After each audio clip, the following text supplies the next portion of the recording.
আমরা এখন আছি নৈহাটির কাঁঠালপাড়া, ঋষি বঙ্কিমচন্দ্র চট্টোপাধ্যায়ের বাড়ি। এখন আমরা আছি ওনাদের পারিবারিক যে পুরানো রাধাকৃষ্ণের মন্দির ছিল সেই মন্দিরে। আর বাড়িটা একটু দেখাবো এদিকে। এটা হচ্ছে ওনার বাড়ি, এই যে ওনার বাড়ি। এটা আমরা এসেছি অনেকক্ষণ আগে এসেছি, প্রায় আধ ঘন্টা আগে এসেছি। ওনার অনেক রচনা আছে যেগুলো আমরা পড়ে থাকি বা জেনে থাকি। তার মধ্যে অন্যতম কিছু আছে দুর্গেশ নন্দিনী, কপালকুণ্ডলা, আনন্দমঠ, মৃণালিনী, দেবী চৌধুরানী আছে ইত্যাদি ইত্যাদি আরো অনেক রচনা। উনি তো সম্রাট, ওনার সাহিত্য সম্রাট, যেহেতু ওনার লেখা পরিসীমা পরিধি অনেকটা। তো আমরা এসেছি, এসে বাড়িটা ঘুরে দেখেছি, আপনাদেরকেও দেখাবো। আরো অনেক কিছু বলার আছে, অনেক কিছু জানার আছে, সেগুলো জানতে পারবেন ভিডিওটা পুরো দেখলে।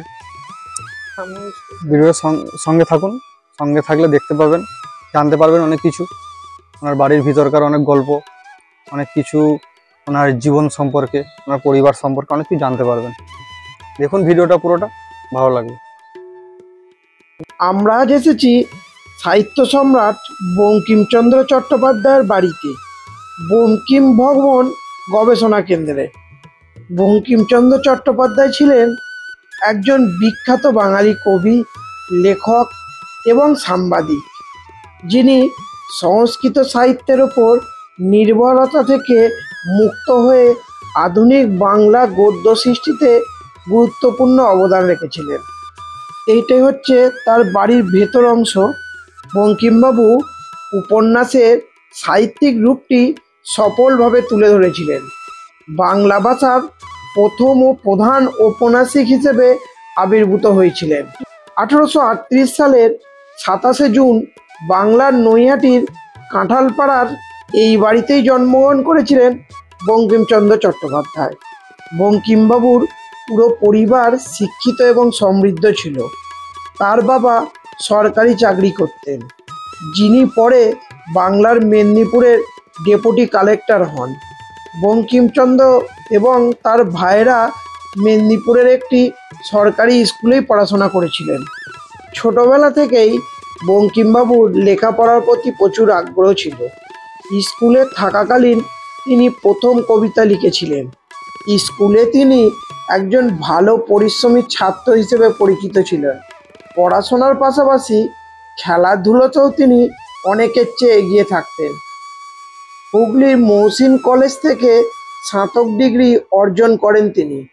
তারপর তিনি যান প্রেসিডেন্সি কলেজে। সেখান থেকে 1857 সালে কলা বিষয়ে স্নাতক ডিগ্রি অর্জন করেন। পরে তিনি কলকাতা বিশ্ববিদ্যালয়ে ভর্তি হন এবং 1869 সালে আইন ডিগ্রিও অর্জন করেন। আইন ডিগ্রি অর্জন করার পরে তিনি তার পিতার চলার পথ অনুসরণ করেন। মাত্র 11 বছর বয়সে তিনি বিয়ে করেছিলেন। তখন তার স্ত্রীর বয়স ছিল 5 বছর। বিয়ের 11 বছর পর বঙ্কিমবাবুর 22 বছর বয়সে তার স্ত্রী মারা যান। এরপর তিনি দ্বিতীয়বার বিয়ে করেন রাজলক্ষ্মী দেবীকে। বঙ্কিমবাবু প্রথমে ঈশ্বর গুপ্তের সাথে প্রকাশনার কাজ শুরু করেন। তিনি তার সাপ্তাহিক পত্রিকা সংবাদ প্রভাকরে লিখতে শুরু করেন। তিনি ঈশ্বর গুপ্তকে তার আদর্শ মনে করতেন। তার পথ অনুসরণ করে তিনি কবিতা লেখার মাধ্যমে তার সাহিত্যযাত্রা শুরু করেছিলেন। কিন্তু পরবর্তীকালে যখন তার লেখার ক্ষমতা বৃদ্ধি পায়, তখন তিনি গল্প, উপন্যাস, গল্প লেখার দিকে ঝুঁকে পড়েন। তার প্রথম লেখা ছিল একটি উপন্যাস, যা তিনি প্রতিযোগিতার জন্য লিখেছিলেন। যেহেতু তিনি প্রতিযোগিতায় জিততে পারেননি, তাই উপন্যাসটি কখনো প্রকাশিত হয়নি। এরপর তার বড় প্রকাশনা ছিল কপালকুণ্ডলা, যা সকলের কাছে বেশ জনপ্রিয় হয়েছিল। এই উপন্যাসটি তাকে একজন লেখক হিসেবে প্রতিষ্ঠিত করেছিল। 1882 সালে তার লেখা আনন্দমঠ উপন্যাস থেকে বন্দে মাতরম গানটি প্রথম প্রকাশিত হয়েছিল এবং পরে জনপ্রিয় হয়ে ওঠে এই গানটি। ভারত স্বাধীন হবার পর জাতীয় সঙ্গীত হিসেবে স্বীকৃতি দেওয়া হয় গানটিকে। এই ঘরগুলি ছবি বা ভিডিও করার অনুমতি না থাকায় তাই যতটা পেরেছি আপনাদের দেখাবার চেষ্টা করেছি। 1857 সালের সিপাহী বিদ্রোহ তিনি সামনে থেকে দেখেছিলেন। বঙ্কিমবাবু তখন সরকারি চাকরিতে ছিলেন, যার কারণে তিনি প্রকাশ্যে ব্রিটিশদের বিরুদ্ধে আন্দোলনে অংশ নিতে পারেননি।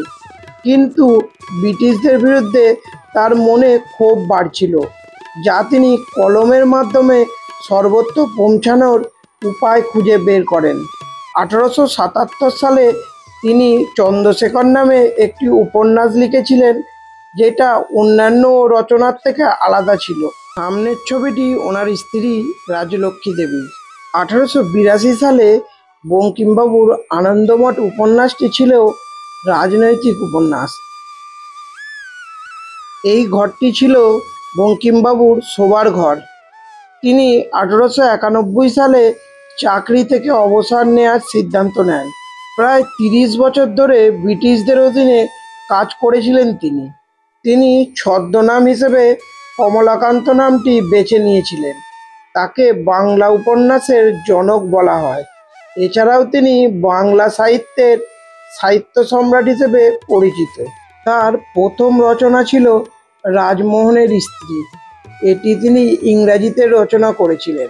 1865 সালে তার প্রথম বাংলা উপন্যাস দুর্গেশ নন্দিনী। এরপর তিনি লিখেছিলেন কপালকুণ্ডলা, আনন্দমঠ, সীতারাম, ইন্দিরা, রাধারানী, কমলাকান্তের দপ্তর, দেবী চৌধুরানী। এছাড়াও আরও অনেক প্রবন্ধ লিখেছিলেন। রাধাকৃষ্ণের মন্দিরটি বঙ্কিমবাবুর পূর্বপুরুষের মন্দির ছিল। বঙ্কিমবাবু সাহিত্য প্রচারের মাধ্যমে বাংলা ভাষাভাষী মানুষের মধ্যে বাংলা সংস্কৃতির পুনরুজ্জীবন ঘটাতে চেয়েছিলেন। এই লক্ষ্যে তিনি 1872 সালে বঙ্গদর্শন নামে একটি পত্রিকা প্রকাশ করেন। বঙ্কিমবাবুর উপন্যাসগুলি ভারতের প্রায় সব ভাষায় অনুবাদ হয়েছিল। তার রচনাগুলি এখনও হিন্দি সহ সকল ভারতীয় ভাষায় পড়া হয়। এই ঘরটি ছিল বঙ্কিমবাবুর লেখার ঘর। এই যে ঘরটি দেখতে পাচ্ছেন, এই ঘরে বসেই তিনি লেখালেখি করতেন। 1894 সালের 8ই এপ্রিল মাত্র 56 বছর বয়সে তিনি ডায়াবেটিস রোগে আক্রান্ত হয়ে মারা যান। জাতির প্রতি তার কৃতজ্ঞতা এবং ভালোবাসার কারণে তিনি সর্বদা স্মরণীয় হয়ে থাকবেন। আমরা এখন আছি বঙ্কিম ভবন গবেষণা কেন্দ্র। এটাই সাহিত্য সম্রাট বঙ্কিমচন্দ্র চট্টোপাধ্যায়ের জন্মভিটা। ওনার বাড়ির একদম মেন গেট এটা। এখান দিয়ে আমরা ঢুকেছি, ঢুকে ভিতরটা দেখেছি। আর এখানটা টিকিট কাটতে হবে, দেখিয়ে দিচ্ছি একটু।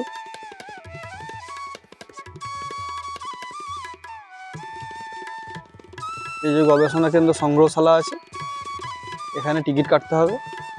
এখানে 10 টাকা করে পার হেড টিকিট নেবে। আর ভিতরে ঢোকা থেকে নিয়ে ক্যামেরা, ভিডিও বা দেখা, ঘুরে দেখা সব কিছুতেই ওনারা সাহায্য করছেন। আর অ্যাড্রেসটা একটু বলে দিই, আসার জন্য সুবিধাটা যেটা হবে সেটা হচ্ছে নৈহাটি স্টেশনে নামতে হবে। নৈহাটি স্টেশন থেকে নেমে এখানে মোটামুটি 5 মিনিট লাগবে টোটো করে। এই বাড়ির গেট পর্যন্ত টোটো নামিয়ে দিয়ে যাবে পুরো। অটো করে এলে সামনের মোড়ে নামিয়ে দেবে, টোটোয় করে এলে বাড়ির গেটে নামিয়ে দিয়ে যাবে। আসার সুবিধা আছে।